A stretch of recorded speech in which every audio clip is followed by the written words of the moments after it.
Hvala Isus i Marija. Navike. Lijepo vas pozdravljam, gospodine Čić, i drago mi je da ste sa našim gledateljima emisije Potputi. Također mi je drago da se u ovim vremenima može nešto reći u vrijeme kada su sile, možemo reći, zla, u stvari sakrili istinu. Šta vam znači molitva, sveta misa?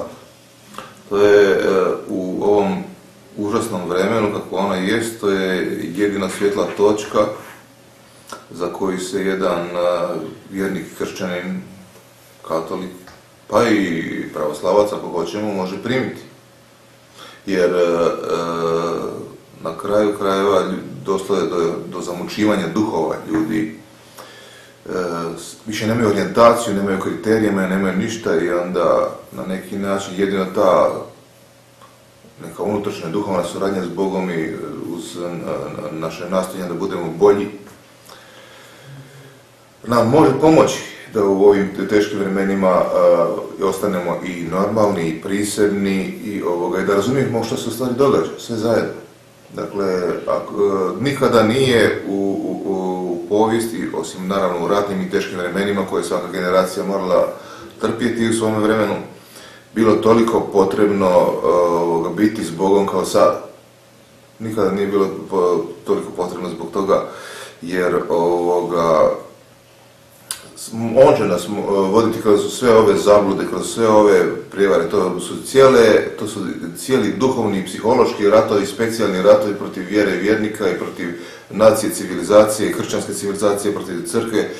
I to su tako rafinirano vodi, tako fino vodi da i dobro gospodin Isus i dakle naš Bog kroz Novi Zavjet i otkrivenje je rekao da se niko ne bi spasio u tim onim vremenima i da bi i sveti bili prevareni ako ga Bog ne bi se sam intervenirao da se to ne dogodi.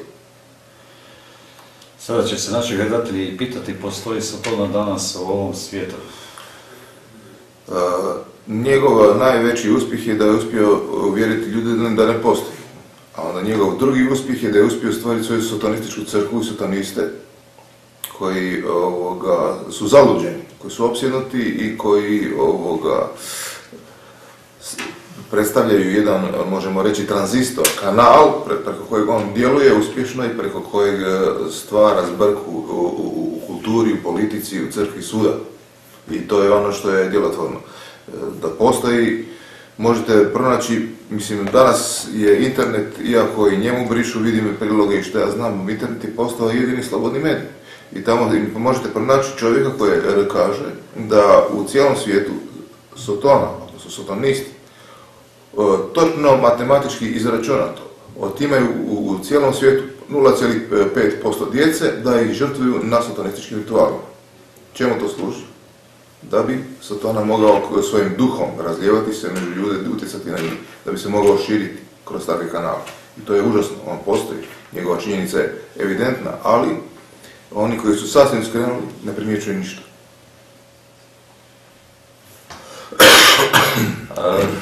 Koja je glazba je ova negativna, ova glazba sotonska? Da, napisana je, ja sam o tome pisao i prije toga, analizirajući sve ove sva duhovna kretanja, ali sada mi je izišla jedna nova knjiga, Tavistock Institute. I Daniel Estolin je unutra na kraju priložio popis izjave i dokaza da je ta sotonska glazba kao sustav razaranja društva kroz glazbu nastala kao projekt obavještajnih službi i Tavistockov institut u Londonu. A isto tako imate u knjizi Komitet 300 gdje je autor napisao da su Beatlesi krenuli kao projekt mijenjanja vrijednostnog sustava mladih.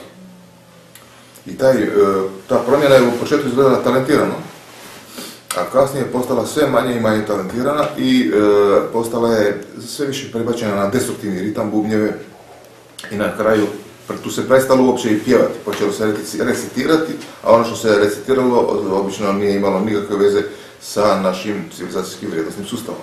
Dakle, postoji glazba koja je usmjerena na to da promijeni vrijednosti sustav čovjeka, da otme mladež od tradicijskih vrijednosti i cijelo društvo baci u kaos.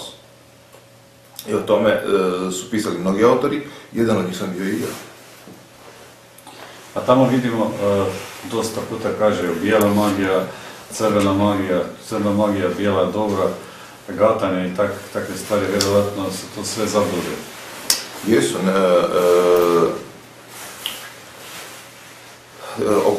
Okultni pokret pokušava prikazati da postoje u tom njihovom segmentu dobri duhovi i zli duhovi s kojima oni komuniciraju. Pa onda su izmislili bijelu magiju, ali sve je to jedna religijska prijevara gdje se tu u stvari cijelo vrijeme radi o demonizmu i satanizmu. Kada čovjek postane duhovno privučen i počne vjerovati u to, on na neki način, na njega pada jedan pipak satonim i on postaje na neki način inficiran duhovnom bolešću i postaje opsjednuta osoba s vremenom. Tako da je to vrlo opasno. Ali ljudi to ne razumiju, morate analizirati mnogo togom tijekove, povijest, kako se sve to skupa događalo, otkud je to išlo, otkud je došlo i tako dalje. Farmacija vam je nastala iz crne magije, na primjer, iz alkemije. Sve je to krenulo kad su ljudi u vrijeme renesanse počeli se buniti protiv crkve i nije bilo sve loše u renesansi, ali bilo je jako mnogo tog loše. Renesansa je imala svoja dva dijela. Onaj koji je usmjeravao čovjeka Bogu i onaj koji ga je usmjeravao od Boga. A sve je ovo kulminiralo sad na vrhuncu u 20. i 21. stoljeću kao masovni otpad čovjeka od Boga. A okultizam i magija su put do toga. Tu se dolazimo tudi do riječi ko su masoni ili su kod nas te lože, od dakle gdje su se počele? Masonerija vuče stvari po davno podrijetlo u sotonizmu. Sigurno je da je ona starija od kršćanstva iz čistog razloga što je Krist došao otkupiti svijet od pogana i od sotona. A dakle, ta stara sotonska nit se transformirala od Egipta preko Babilona do raznih okultnih pokreta Katara i tako dalje. I zadnji predstavnik u Europi je bila Venecija. O tome je pisao Webster Tarpley, koji je pokazao i dokazao da je ta formalno katolička Venecija u ono vrijeme u 16. stoljeću tiskala oko 40-50 tisuća knjiga protestantskih da bi srušila papu. A kasnije, kad ste došli ispod toga, onda ste vidjeli da je venecijansko bankarstvo bilo takozvano babilonsko crnoplemstvo i pojam Venecija dolazi od riječi Fenicija. Imate i takav teatar u Veneciji koji se tako zove. I ti Feničani pogani su morskim putem doprijeli do Venecije, u tom arhipelagu su napravili grad koji je postao država i kasnije kad je Napoleon, a možemo reći pomoću Hrvata, jer Hrvati su se veselili što on dolazi i spalili počasni plotun što se Venecija gasi. I onda su oni još brže službeno potpisali da Venecija više neće biti. I šta su napravili nakon toga? Preselili su sve svoje bogatstvo u Holandiju i iz Holandije u London. I London je imao nakon toga venecijansku stranku koja je postala predstavnik okultne politike Venecije. Sve to što je radila Venecija je bila istovremeno protukatoličko i Henrik VIII dolazi u kontakt sa Venecijom i on pod utjecajem Venecijanaca pravi raskol u crkvi. I kada Venecija pada, cijelo bogatstvo koje engleski kralj nije imao i tako dalje, postaje sredstvo s kojim se kupuje englesko kraljevstvo. I Engleska pada u ruke sotonista. I postaje, i iz tog sjemena Venecijanskog imperija širi se Britanski imperij koji je masonski imperij. Znači crno plemstvo okultista seli iz Venecije u Holandiju pa u London, razvija bankarstvo, razvija imperijalnu politiku i masonerija postaje okultni pokret koji vodi britansku imperijalnu politiku razaranja Europe. Kršćanske Europe koja je njoj postala konkurencija. I onda taj Henrik VIII, koji se zvao branitelj vjere, kada je zbog svojeg bludničkog karaktera napravio masu zločina, on je postao otpadnik od vjere. A do današnjih dana se spojio okultizam i titula branitelja vjere. I to englesko carstvo je postalo simbol i nositelj Antikrista. I američka Tea Party je na internetu stavila analizu britanskog grba, carskog, kraljevskog, i dokazala je da svaki detalj tog grba odgovara Antikristovom znaku otkrivenom, opisanom u Apokalipsi. U detalje. Dakle, ko će u stvari dovesti Antikrista? Masonerija, okultni pokret masonerije, koji je osvojio Britansko carstvo. Britansko carstvo je u jednom trenutku vladalo 2/3 svijeta. I to će Britansko carstvo, koje je financiralo stvaranje Izraela, postaviti svog svjetskog monarha, Antikrista, kao vladara svijeta u Jeruzalemu, iz Jeruzalema, a britanskim i novcem lažnih židova Kazara. Jer ti Feničani se pretvaraju da su oni Židovi. Oni su međutim Kazari, koji su se spojili sa tim elementom crnog plemstva i preuzeli su vlast zajedno s novcem. A to je jedna vrlo kompleksna priča koja je napisana u mnogo knjiga.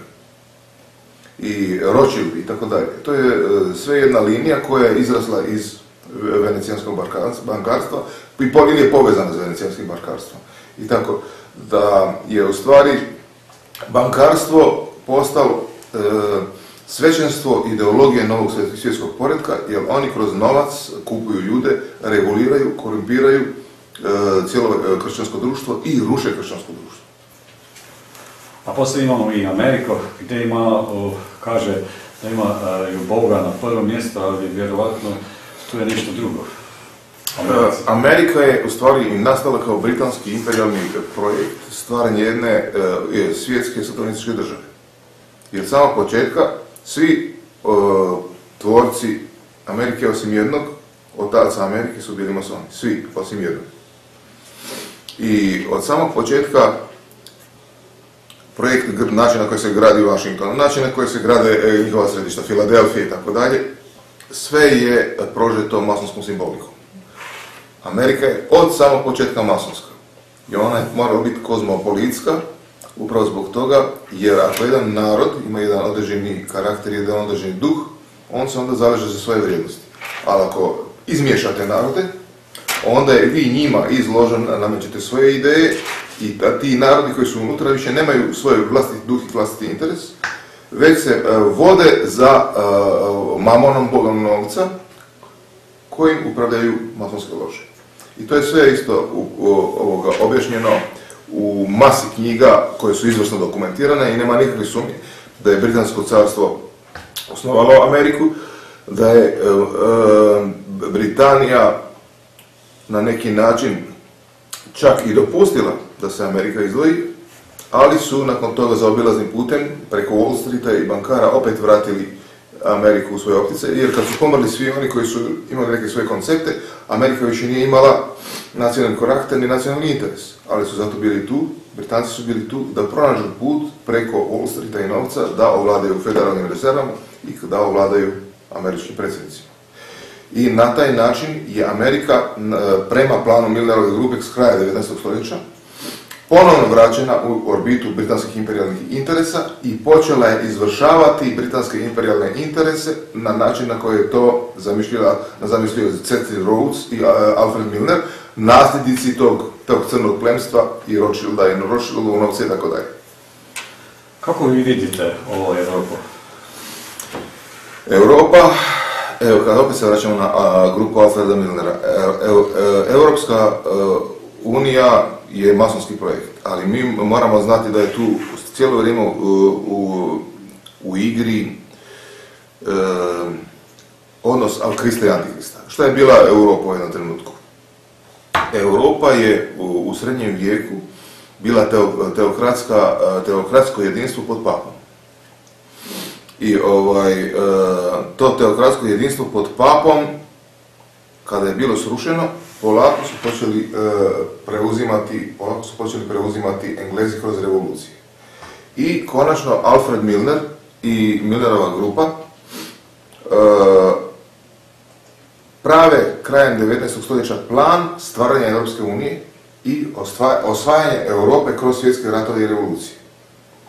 I kada je Europska unija kao koncepcija nakon drugog svjetskog rata počela biti osnivana, Winston Churchill je bio jedan od predsjedavatelja Vijeća Europe i on je bio taj koji je dao impuls za stvaranje Ujedinjene Europe pod kontrolom Britanije.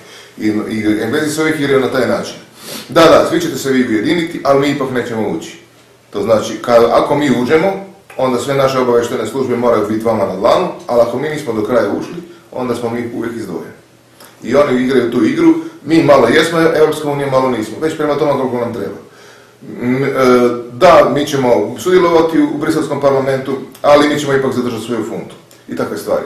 Dakle, oni igraju jednu prljavu igru koja je vođena od kraja 19. stoljeća do današnjih dana, da bi Europa, koja je njima bila konkurencija, preko Brisela postala podređena sila iz koje se stvara prvo europska država, a onda u sintezi s Amerikom svjetska država.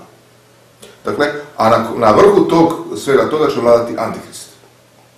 Dakle, to su koncepcija Ujedinjene Europe i koncepcija Amerike koja se pretvara u nekakvu silu Ujedinjenih naroda, jest u stvari koncepcija razbijenih naroda i uništenih nacionalnih identiteta.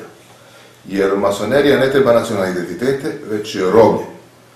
Jer oni ne poštuju čovjeka kao individu, iako propovedaju liberalizam i individualizam. Taj individualizam je za njih prihvatljiv samo ukoliko nije usmjeren na Boga.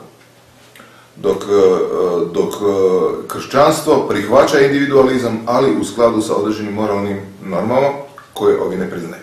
I to je taj svijet bez Boga koji se gradi u Europskoj uniji prema masonskom konceptu i u kojem nije dopušteno spomenuti ime Božje. Dakle, Europa je jedna sotonistička tvorevina u kojoj su u stvari svi ti narodi koji su unutra ušli postali zarobljeni. I oni će morati načina kako da se oslobode. Prije 20 godina su ljudi još mislili da je to nešto, već prije 15 godina je postalo jasno da to nije dobro, a oni koji su to ušli vide da je to za njih katastrofa.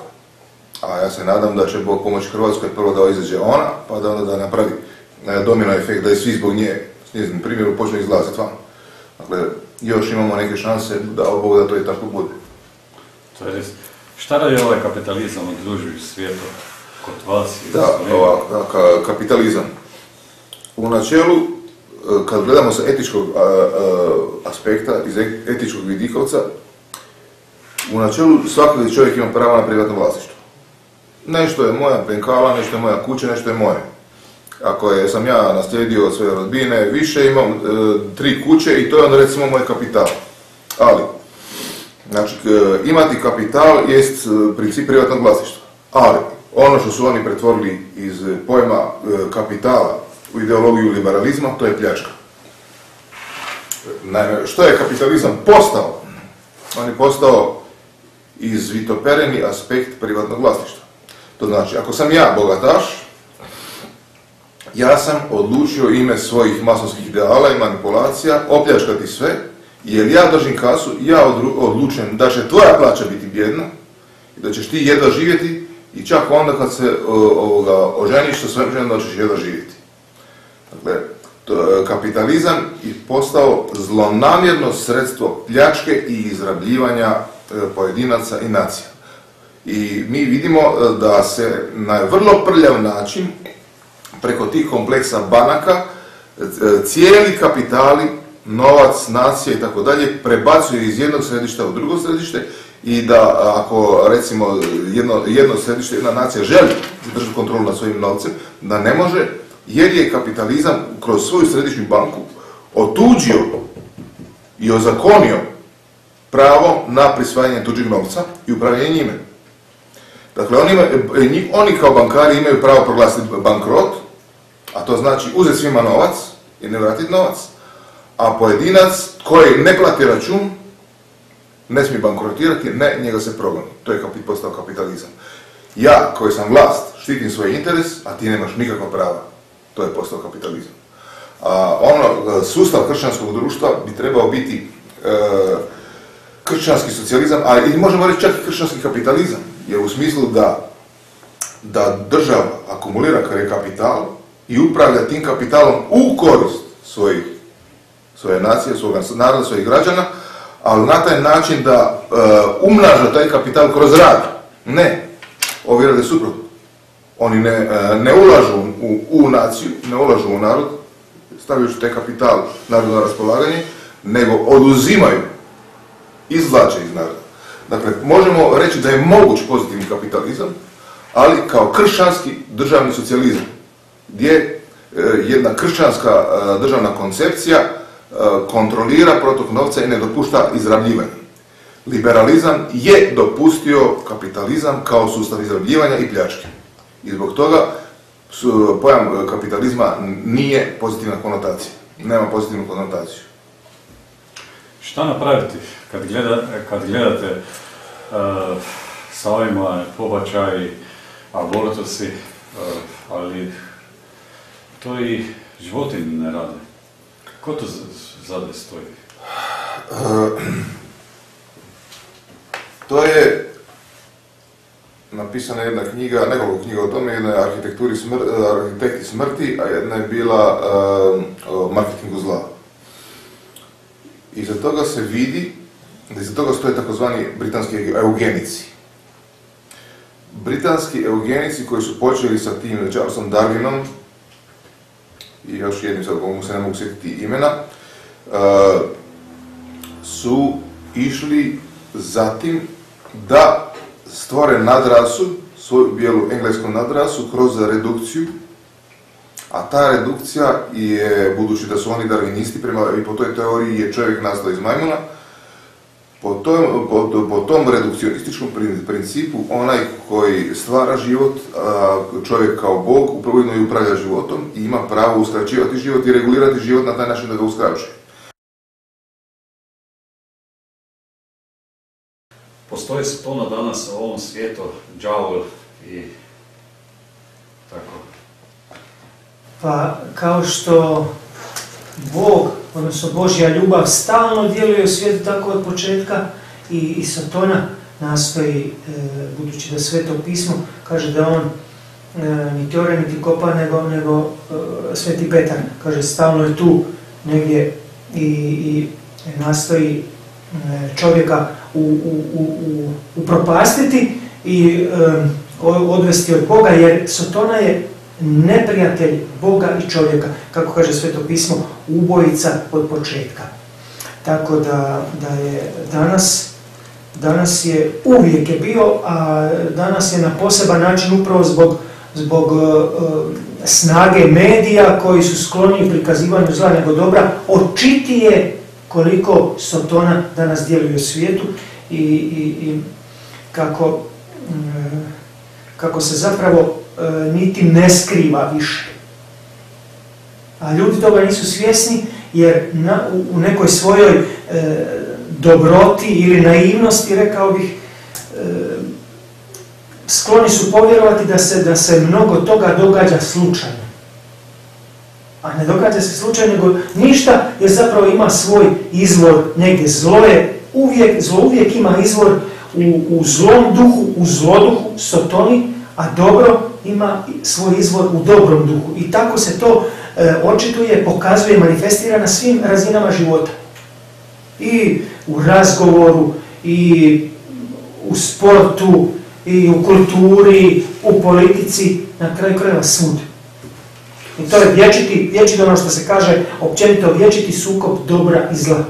A to je sukob duhova, dobrog duha, Božjega duha i zlog duha, zloduha, đavla, sotone, onoga koji je, kao što je Lucifer na početku, reagirao, ne želim služiti Bogu, drugim riječima, hoću ja biti Bog umjesto Boga. I onda je podvalio našim praroditeljima Adamu i Evi na onako lukav način i istom taktikom, istim metodama se služi i danas. Zapravo, bit svega je da ljudima prikaže ili da ih uvjeri da nije Bog njihov prijatelj i da ne trebaju Boga kao diktatora ili onoga koji će kao neki autoritet određivati što je dobro i zlo, nego da čovjek sam umjesto Boga određuje što je dobro i što je zlo. I zato imamo ovakvu pomutnju u svijetu i ono što je Papa Benedikt nazvao diktatura relativizma. Da sve može biti i dobro i da sve može biti i zlo. Ovisi kako želiš ti ili kako želim ja ili kako se mi dogovorimo. Sotona je padli anđel, ali bio je vrlo blizu Bogu. Ima i različan prijem, jer negdje se pokaziva kao da ga nema, da ne postoji, negdje ima fine metode, vi o tome znate možda više nego ja. Pa zato se može reći, budući da postoji jedan izraz danas i zapravo kao nekakva drama ili skazanje, rekli bismo moderno, performans. Zato se može reći da je đavao najuspješniji performer. Dakle, onaj koji se prikazuje, što je davno rečeno i definirano, kao anđeo svjetla. Što je bio u početku svjetlonoša, nositelj Božjega svjetla. Međutim, on je to Božje svjetlo ugasio upravo svojim neposluhom i svojom ohološću. I odbacio Božju ljubav i odbacio samoga Boga i zato je neprijatelj Božji i čovjekov. Koja glazba je negativna i kako je prepoznate? Vjerovatno ima i glazba koja je satanistična. Vjerovatno naši mladi se tega niti ne primeti isto i odrasli. Itekako. Tu možda nigdje, ni na kojem području života đavao se ne očituje, odnosno Sotona sa svojim zlim utjecajima, s namjerom da, ali na fini način, upropasti čovjeka, kao što je to kultura, općenito kultura slobodnog vremena, zabavna kultura danas, a najviše glazba. Toga ljudi uopće nisu svjesni. Dakle, đavao izabrao nešto tako lijepo, kao što je Božji dar glazbe, izražavanja kroz glazbu, odnosno pjevanje i sviranje, upravo je to izabrao jer je to nešto lijepo da čovjeka privuče k sebi, da ga upropasti. I zato postoji i takozvani satans rock, satans metal, dakle smjerovi u zabavnoj glazbi koji su otvoreno satanistički. Ali za čovjeka koji nešto zna, takvi, posebno za kršćanina, takvi oblici kulturnog izražavanja nisu toliko opasni. Koliko oni skriveni, kada se kroz takozvanu normalnu glazbu, lijepu, privlačnu, standardni pop rock, dakle pjesmice koje ljudi pjevuše, koje ti dođu čak za vrijeme molitve i svete mise, pa ih se ne možeš otarasiti. Kao što ja znam često navoditi ima jedna pjesma jednog benda kod nas u Hrvatskoj, gdje kaže unutra, idem tamo gdje je sve po mom. Pa mi bismo kršćani trebali reći, idem tamo gdje je sve po Božju.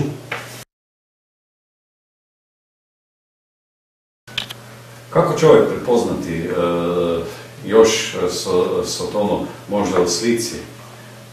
Prije smo govorili o glazbi. Još bi dodao da je kriterij za prepoznavanje poruka. Ako je poruka dobra, ona dolazi od Boga. Ako je poruka loša, zla, ona dolazi od neprijatelja Božjega i našega. Evo, to je, dakle, bez obzira koliko ona bila upakirana u lijepu melodiju, u nešto što se čovjek zagleda kao u prekrasnu sliku,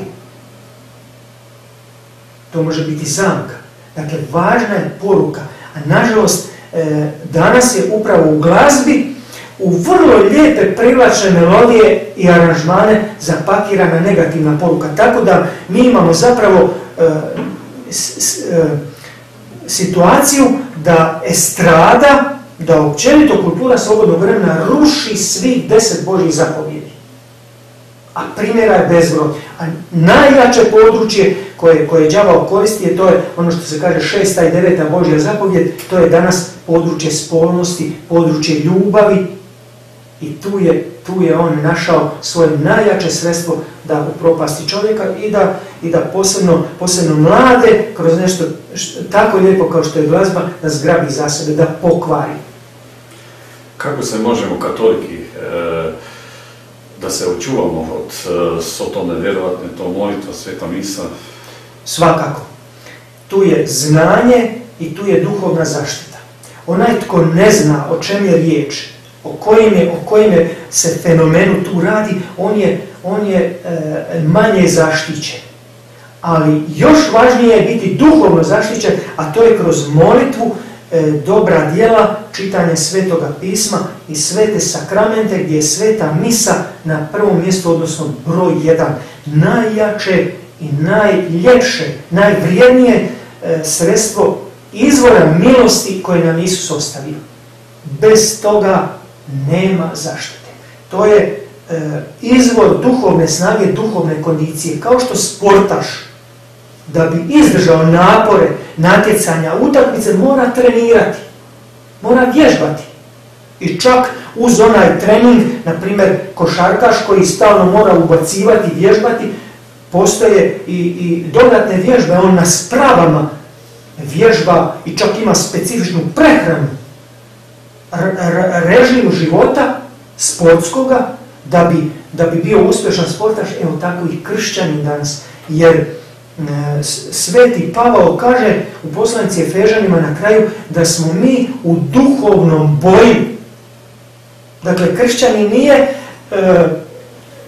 čovjek koji je postavljen na jedno fino cvjetno polje, kao što su nas zavaravali pri koncu, odnosno svijet, ne nas koji nešto znademo, nego cijeli svijet pri koncu 20. stoljeća, da će 21. stoljeće biti gotovo kao neki veliki prostrani perivoj, dakle park pun zelenila, cvijeća i sve će biti divno i krasno, ptice će crkutati. Zapravo sve je nastavak, svaki dan je nastavak prethodnoga, tako i ovo stoljeće je nastavak i dobra i zala koja su se prije događala. Tako i kršćanin je postavljen u to ozračje života u kojem ima i zla i dobra, ali Sveto pismo upozorava duhovni boj upravo zbog utjecaja zla. Ali ono je trostruko: naše grešno tijelo, zlo okruženje iz svijeta koji je a priori protiv Krista i protiv njegova evanđelja orijentiran, i zloduh, đavao, koji je stalno usmjeren kako će čovjeka upropastiti. Dakle, mi smo tu u duhovnom boju i zato treba, kaže Božja riječ kroz usta Svetoga Pavla, uzeti svu opremu Božju da bismo se mogli oduprijeti. Jer nije nam se boriti protiv tijela, ovoga, onoga, nego protiv zlih duhova na nebesima, koji itekako ovdje imaju svoj utjecaj. Evo, a posebno naglašavam danas kroz kulturu slobodnog vremena. To je područje koje Sotona najviše koristi. Ko su masoni ili kod nas te lože postoje ili su duže vremena u svijetu? Pa to je taj fenomen, odnosno to područje, ta tema je jedna od tema o kojoj ljudi najmanje znaju. I kad se spomene riječ mason ili slobodni zidar, za jednog takozvanog prosječnog danas, ne samo vjernika, nego općenito čovjeka, to ne znači apsolutno ništa. A budući da je utjecaj i propagande jak na spomen tih pojmova ili općenito te teme, ima ljudi koji nešto znaju ili koji su nešto načuli, ali oni koji su dobro upućeni, oni odmah reagiraju osudom za onoga ko o tome govori, takozvanu teoriju urote ili teoriju zavjere, a nekad čak čovjeku prišiju etiketu paranoje.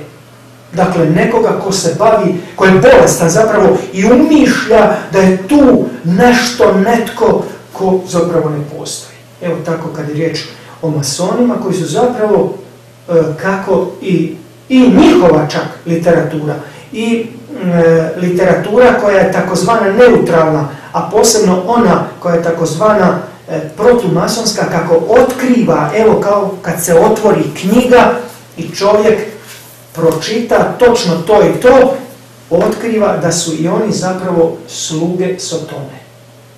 To je ružna riječ, to grozno zvuči i oni sami se naježe, oni pobjesne, zapravo kao i đavao kada se raskrinka, on to ne voli.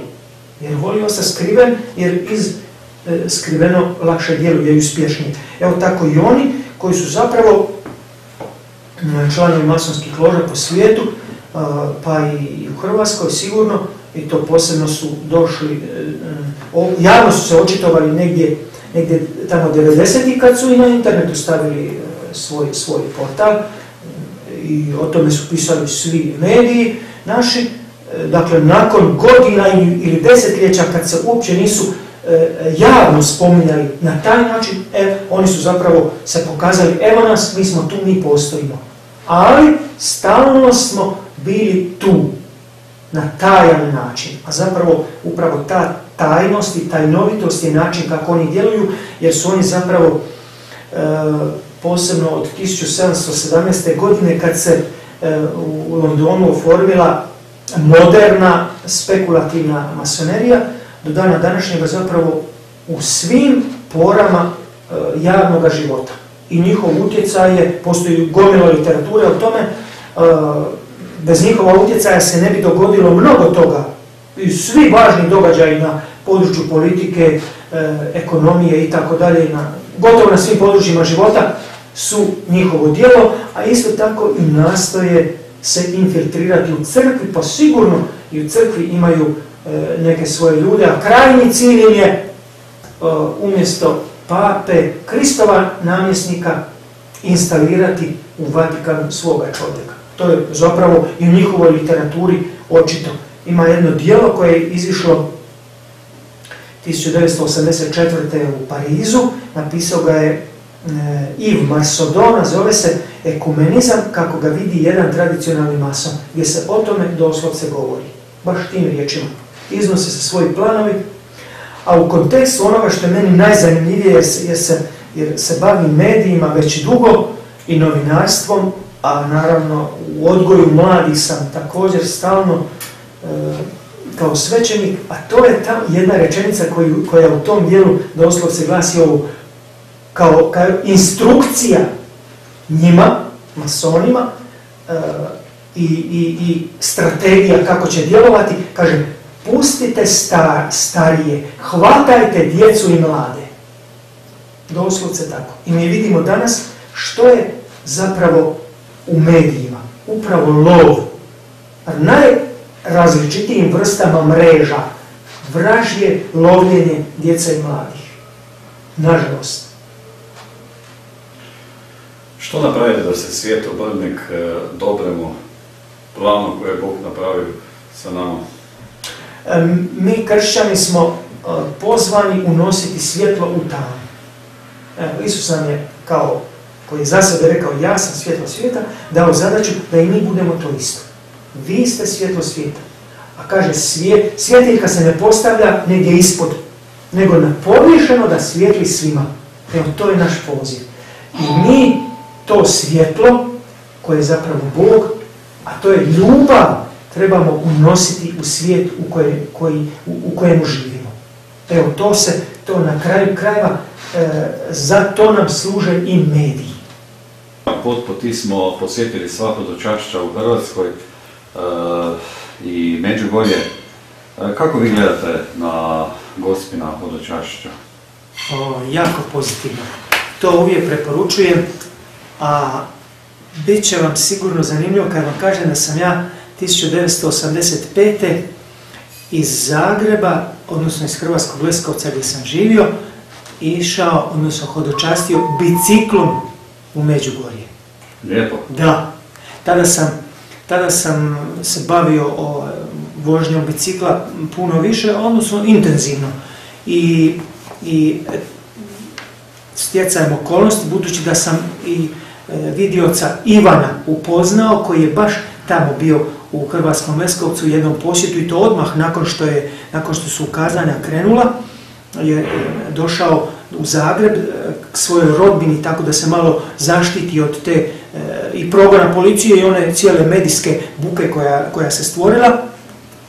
I onda je tako došao u posjet nama dvojici, smo tamo kolega i ja, kolega Mario Tolj i ja bili, i kad sam ja, baš sam vozio bicikl, sjećam se, jedna nedjelja popodne je bila, i onda je on je Ivan bio na dvorištu i ja sam došao biciklom, i kad mi je rekao kolega, ovo je Ivan iz Međugorja, ja sam odmah kroz me struja prošla od glave do poda. Ono kao kad grom čovjeka pogodi, ali to je bila jedna ugodna energija. I ja sam se odmah nekako simpatiju sam dobio prema Međugorju, i onda smo tamo dogovorio se sa mladima da idemo biciklima u Međugorje. I oni su svi odustali, ja nisam htio. I tako sam 3 dana vozio do tamo. Lijepo, lijepo. Koje plodove Međugorja vidite? Veliki su plodovi i nemoguće ih je sve vidjeti. Ali tolika javno očitovana obraćenja, ona čuda ozdravljenja i izlječenja koje su se dogodila, kao i drugim svetištima, jer sam bio 9 godina zaredom u Lurdu, jer vojno hodočašće ide svake godine, naši vojnici, a i slovenski iz cijeloga svijeta dolaze na vojno hodočašće u Lurd, i to je doživljaj duboki, duhovni, koji se ne da opisati. To je nešto predivno. Evo, duhovni plodovi su svud veliki. Tako i u Međugorju, u Fatini, u Lurdu, u Brezju isto, svud kod nas u Mariji Bistrici, u svakom, posebno na Marijine blagdane, kao što je Velika Gospa, gdje kod nas u Hrvatskoj to je veliki duhovni pokret na taj blagdan. I to traje 2 dana, zapravo po cijeli tjedan zna biti. I kod nas ovdje u Lici, na svetište Božje, Majke Božje na Krasnom, isto i cijela Lika, i iz Rijeke, i iz Istre dolaze, iz Zagreba, iz Dalmacije dolaze, to ima veliku tradiciju, i to je svaki taj blagdan i svako to hodočašće je jedna velika duhovna obnova. Tako da Marija, koja je pomoćnica kršćana, ona doista nama stalno donosi mnoge milosti svojim zagovorom i svojom pomoću od Boga. Vas napomenuo da ću u sljedećoj emisiji gostiti fra Marinko Šakota, gdje ćemo govoriti o Međugorju, pa ćemo tada više saznati. Smo katolici narod naše nebeske Majke Gospe.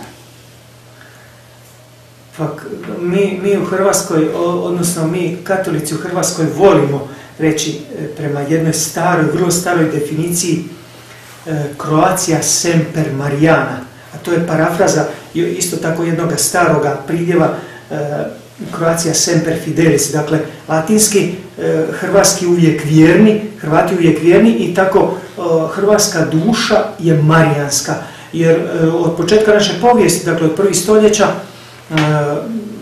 već od 7. stoljeća, postoje najstarije gospine crkve kojih je tako mnogo po cijeloj Hrvatskoj da je očito, da je s razlogom rečeno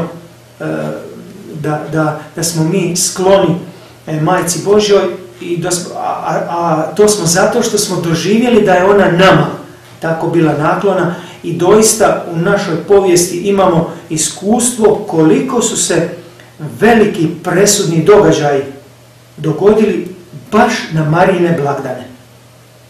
Evo, dakle, od početka pa sve do najnovijeg vremena kad je, to se danas posebno voli isticati, ona pobjeda izvojevana Oluja na 1995.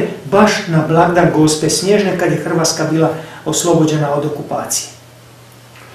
Kako tiče demoni Sotona na tatuve, ove poslikave što imaju na rukama, na običaj, poganski pust, na ove šimove, sve to i donekle nije od Boga.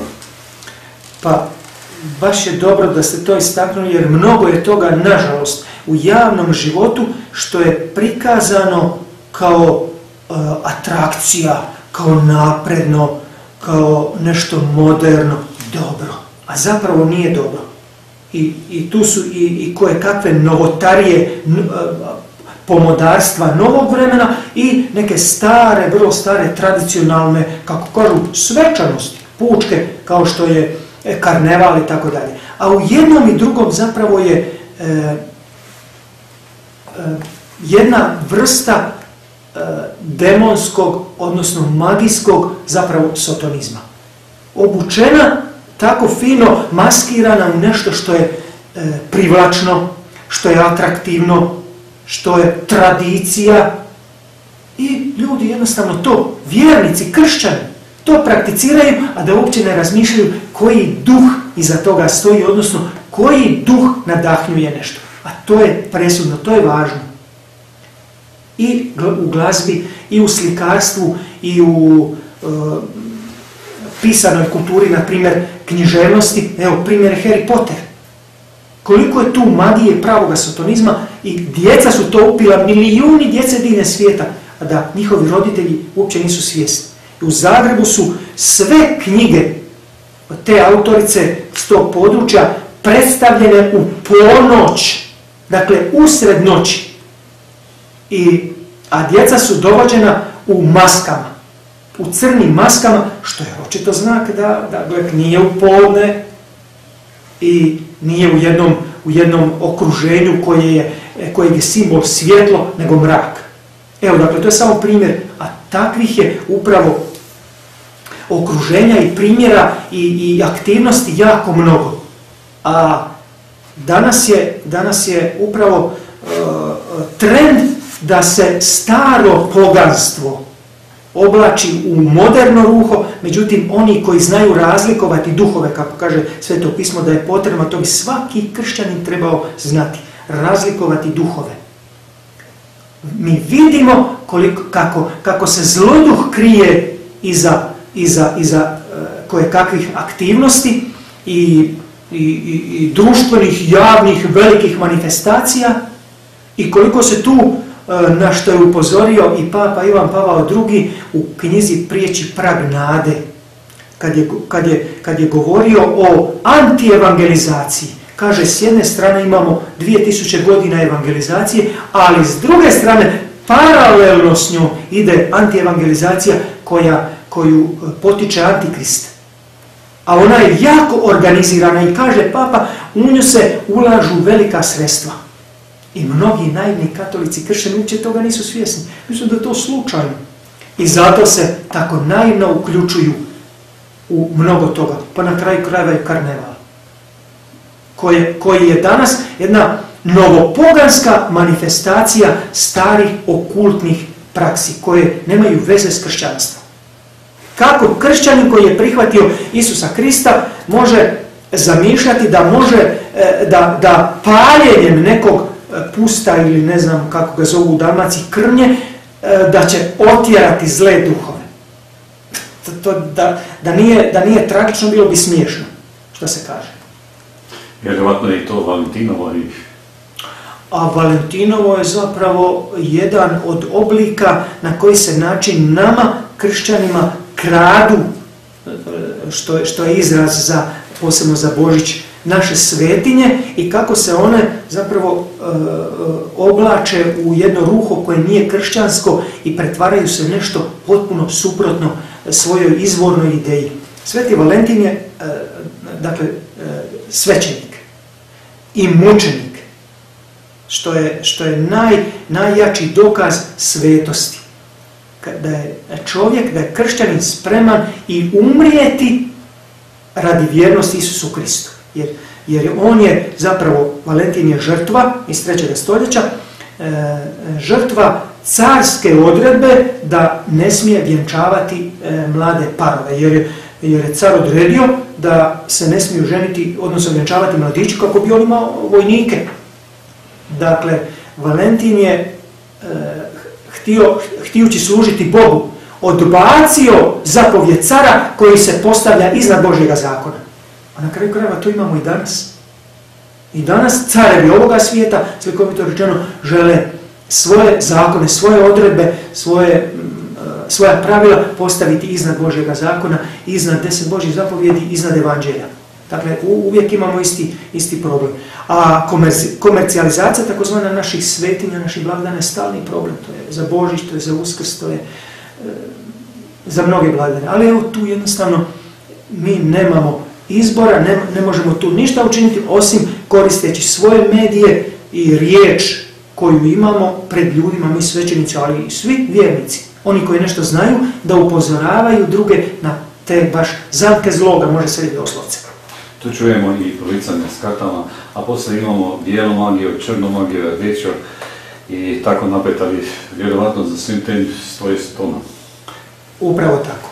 Čim je nešto magijsko, to može se obući u ne znam kakvo ruho, ono ostaje demonsko. Dakle, to je djelo Sotone.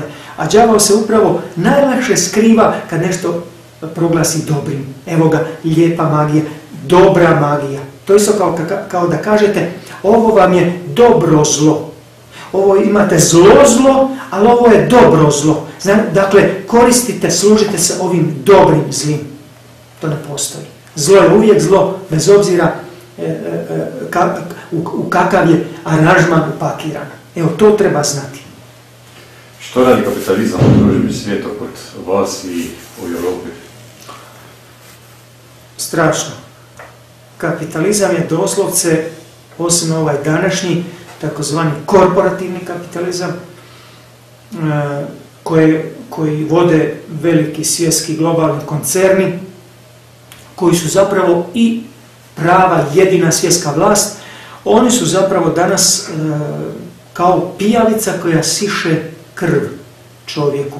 A to vidimo iz velikog nezadovoljstva koje sve više raste u svijetu i koje čovjeka pretvara u roba. Dakle, ovo što danas imamo gotovo u cijelom svijetu, to je veliko globalno ropstvo. Ali ono još nije toliko očito. I zapravo globalizacija je na jedan način proces koji će završiti u globalizmu kao novom svjetskom poretku koji ja nazivam demokratski totalitarizam. Gdje će ljudi, već sad ima jako mnogo takvih, ljudi biti uvjereni da su slobodni i da žive u najboljem od svih svjetskih sustava, a zapravo živjet će, i već sada je to očito, u ropstvu u kojem će ljudi voljeti svoje ropstvo, kao što je već u romanu Novi vrli svijet poznati autor Huxley napisao ili najavio. Neki kažu proročki, ali ja mislim da on bio već tada upućen, početak 20. stoljeća, da bio dobro upućen ono što se planira i što se sprema jer je bio dio tog takozvanog insajderskog kruga, a to su moćnici, a to je također sve povezano s masonerijom, koji znaju što se planira i kamo se svijet usmjerava. Ja bih emisiju zaključio s riječima volite i bit ćete voljeni, a na kraju bih vas zamolio da kažete koju riječ našim gledateljima, možda nisu, znamo li ljudi biti danas dobri, dati pomoć siročadi, znamo biti dobri, plemeniti. Itekako. U cijelom svijetu ima takvih ljudi jer je koliko god je čovjek kao biće sklon zlu, jer to je posljedica istočnog grijeha i nema drugog objašnjenja. Varka je da se čovjek rađa kao dobro biće. Ne, čovjek je, svatko ima iskustvo kako je lakše učiniti zlo. I meni isto, svakom čovjeku. A za dobro itekako se treba potruditi. Ja to slikovito kažem, da je činiti zlo kao spuštati se niz snijeg, niz padinu, niz brdo. A da bismo učinili dobro, to je ići uz brdo. Itekako se treba potruditi. To je ono planinarenje, penjanje uz brdo. To traži duhovni napor. Ali Bog nas je stvorio kao biće otvoreno dobru, ljubavi i vječnosti, odnosno samome Bogu. Dakle, onaj tko se izgradio itekako može činiti dobro. I onaj tko ima to iskustvo, taj želi samo činiti dobro. I uvijek se opire zlu. Dakle, u svima nama itekako ima dobrote, koja je plod Božje ljubavi, Božje dobrote. Evo, u Hrvatskoj se nedavno sada upravo to pokazalo na djelu, kad je jedna djevojčica trebala ići na skupu operaciju u Ameriku i za nekoliko dana njezinim roditeljima je skupljena golema količina novca. Cijela Hrvatska, cijeli narod se angažirao. I ljudi su darivali i evo, djevojčica u Filadelfiji na liječenju, odnosno na operaciji. Dakle, u nama ima dobra. I samo to trebamo poticati. Jedni druge ljubiti, jer Bog je ljubav i čovjek se ostvaruje kao biće, izgrađuje se i ostvaruje smisao svoga života upravo kroz ljubav prema bližnjemu. A na taj način ljubimo Boga. I evo, u tom je smisao našega života. Ja bih se vam zahvalio na ovim riječima i našim gledateljima. Ja vjerujem da ćemo još biti povezani u molitvi duhovno pri sveti misi i tako ćemo jedno drugega da si pomažemo. Evo, ja to želim i stvarno uvijek sam Bogu zahvalan za ovakve prigode, pa zato i vama hvala što ste mi omogućili da nešto kažem, da evo jedno svoje svjedočanstvo svoga života, a to mi je Božji dar da mogu priopćiti i vašim gledateljima i svim ljudima dobre volje, jer kako ste rekli imate i publiku koja nije kršćanska, dakle široki spektar ljudi, to je dobro. Evo zapravo idemo svi zajedno putem koji nam je donio Isus i prema cilju koji je Bog. Bogu hvala da je tako, a poslovit ćemo se s riječi hvaljen Isus i Marija. Hvaljen Isus i Marija i neka Bog blagoslovi vas i sve vaše gledatelje. Hvala lijepo. Molim.